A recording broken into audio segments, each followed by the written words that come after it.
খুব সুন্দর একটা কাহিনী আছে। একবার এক ব্যক্তি নিজের অসফলতার জন্য ত্রস্ত হয়ে সময় দেবতার তপস্যা করতে বসলেন।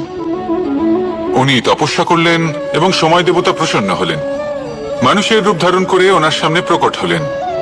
এবার সেই ব্যক্তি ওনাকে জিজ্ঞেস করলেন যে কি এমন আছে যার জন্য আপনি বারবার জয়ী হন আর আমি চিরকাল পরাজিত হয়ে থাকি? কেন এত পরিশ্রম করা সত্ত্বেও আমি সাফল্য লাভ করতে পারি না? তখন সময় দেবতা উত্তর দিলেন যে দিন হোক বা রাত, ঝড় হোক বা ভূমিকম্প, রোদ হোক বা বৃষ্টি হোক, সময়ের সূত্রপাত হোক বা প্রলয়, আমি থামি না, আমি চলতেই থাকি। আর সেই জন্য যিনি থেমে যান তিনি পরাজিত হন আর আমি জয়ী হই। এটাই আমাদের শিখতে হবে। জীবনে সবসময় চলতে থাকুন, কখনো থামবেন না। হ্যাঁ, কিছুক্ষণের জন্য বিরতি নিতে পারেন, বিশ্রাম করার জন্য, নিজেকে আরো সশক্ত করে তোলার জন্য, কিন্তু থেমে যাবেন না। নিরন্তর কর্ম করতে থাকুন, পরিশ্রম করতে থাকুন, তবেই এই সংসার আপনাকে মনে রাখবে। আসুন আমার সাথে ভালোবেসে বলুন রাধা রাধা। আমাদের জীবনে গুরুজনেরা, জ্ঞানী মানুষজন সবসময় একটা কথা বলেন, ধৈর্য ধরো। শুধুমাত্র দুটো শব্দ, কিন্তু কতটা বিশাল সেটা বোঝার চেষ্টা করুন।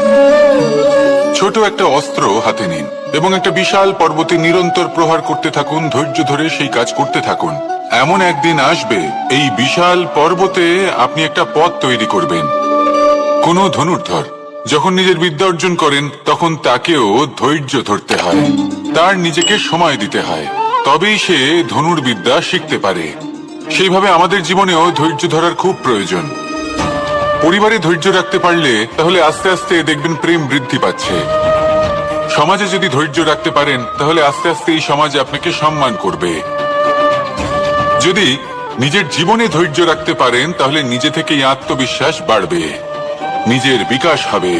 জীবনে সবই সম্ভব যদি ধৈর্য রাখতে পারেন। হয়তো আস্তে আস্তে হবে, কিন্তু হবে অবশ্যই। শুধু ধৈর্য রাখুন, কারণ ধৈর্যই সব থেকে বড় পুঁজি। আসুন আর আমার সাথে ভালোবেসে বলুন রাধা রাধা।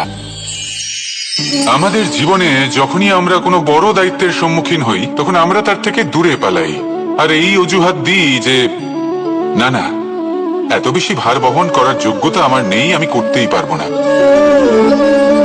দেখুন, এই সংসারে ভিন্ন ভিন্ন ধরনের গাছ আছে, ছোট গাছ, বড় গাছ, কিন্তু বট গাছের মতো বড় এবং নিবিড় গাছ আর একটাও নেই। সে নিঃস্বার্থভাবে এই সংসারকে সেবা করে যায়, ছায়া প্রদান করে, শীতলতা প্রদান করে।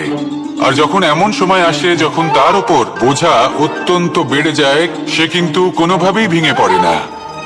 তখন সে নিজের নিঃস্বার্থ কর্মের ফল লাভ করে, সেই নিঃস্বার্থ কর্ম যা সে করেছে। তার দেহ থেকে ছোট ছোট ঝুড়ি বার হয় এবং তা কাণ্ডের আকার ধারণ করে। সেই কাণ্ড মাটির কাছে পৌঁছয় এবং তারপর তা বটগাছের সহায়ক হয়ে ওঠে। সে ভেঙে পড়ে যায় না। এইভাবে আপনিও জীবনে নিঃস্বার্থভাবে সবার সেবা করুন, ভালোবাসুন, সবাইকে সাহায্য করুন।